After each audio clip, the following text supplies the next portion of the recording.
All right, Michigan. Oh man, that was impressive. That was impressive. You don't kick Wisconsin's ass the way that they kicked Wisconsin's ass. Like that does not happen. That does not happen. Like no, it doesn't. It doesn't. Brendan Quinn, the beat writer for Michigan and Michigan State from The Athletic, tweeted out a stat that basically was like the last time that this happened, that Wisconsin lost by 20 plus was like 2018, which was 92 games ago, and it's happened like 4 times in the last decade. Like they don't get run out of the gym because they're so solid defensively and they play at such a slow pace that it's very hard to possession wise. You're not going to match them. Yeah, it's not going to. Yes. So, I mean, they were up. It was 26-23 with 5 minutes left in the first half. With 12 minutes left in the second half. Yeah, it was 62-26. That is a 36-3 run, Da'Sean. We talked about the worst ass kickings that we ever took in basketball in the last podcast, and I think this is going to be up there for like Brad Davison and Micah Potter and those guys. So, man, what a performance from Michigan! Put it into context for me. Honestly, I watched the game and then I just started like looking at the stat line immediately just to see like what was what, and it just. At the end of the day, Wisconsin decided to get into a shooting contest with Michigan, and it didn't work out well for them. They went to a 3-point shooting contest. They didn't do the things they were doing early in the first half. I mean, I felt like I remember tweeting before as the game was starting, I was like, Dimitri Trice is coming off ball screens and like he's a good player, like off the ball screen, getting in mid range, knocking shots down, being able to like stay within the mid range, get to the basket. And I was like, this is going to be a good game. Damn.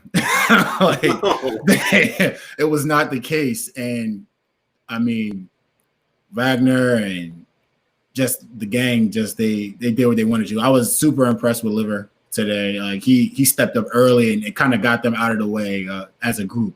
But I was actually impressed with him today. Yeah, I mean, Isaiah Livers really got to go. Yeah, and he hasn't had the best start to the season ever. Like, he was a guy that – I legitimately thought had a chance to kind of be like a top 45 or 50 pick in the draft, and he just has not played as great this year as he did last season. But I mean, he was great today.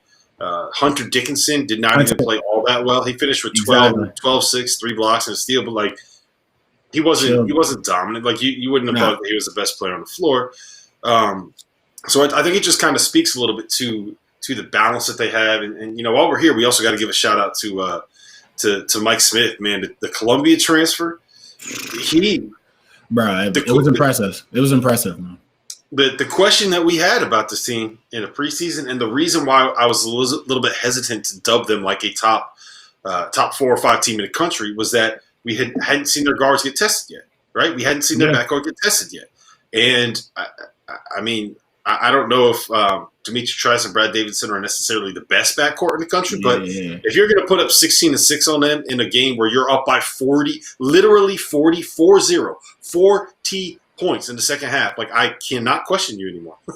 Hey, they're there, man. Good for them. That's very good for them. I was in doubt because I wanted to see them play against competition. I mean, and what can you say about blowing out the number 9 team in the country? Like bad, like, and the energy in the gym with just the players, like it was great to see. Like the staff, like the way they played tonight, it was good overall. Plays, everything. They did a great job. So I can't wait to watch Michigan play again. Yeah, that was actually a really good point. That I was listening to Ant Wright and Stu Douglas, who does the Go Blue with Stu podcast on our network. I was listening to their recording. They went live on Locker Room after the game, and Ant made a really, really good point that I thought was something that we should talk about a little bit. What is that? That it was kind of like, you know how when you would go play AAU or when you would go play in like some high school tournaments where you weren't playing in your home gym. The teams that always were the best were the teams that could create their own energy. Were the teams where you had like the random people on the bench doing the like stomp, stomp, clap defense chant. You know what I'm talking about? Yeah. And so the teams that could create that own energy, that didn't have to rely on the crowds to be able to motivate them and get them going and to play like with passion, like whatever kind of cliche that you want to throw out there. The teams that were able to do that were the teams that always had the most success in those settings. Yeah. And I think that's very it's very translatable to what we're watching in college basketball this year, because the teams that have been able to provide that energy, where you hear their benches yelling, where you hear after every bucket, it's the you know what I'm talking about? Yeah, facts. I'm like, we're laughing at it, and it's a joke and it's funny, but it's real life. It is. I really do think that matters, and so I like you could see that from Michigan tonight, and I don't want to say that never happens with Wisconsin, but it wouldn't happen in Wisconsin like halfway through tonight's game. So I do think we have to give some credit for to Michigan for all of that, because I mean, man, I don't know what else you can say.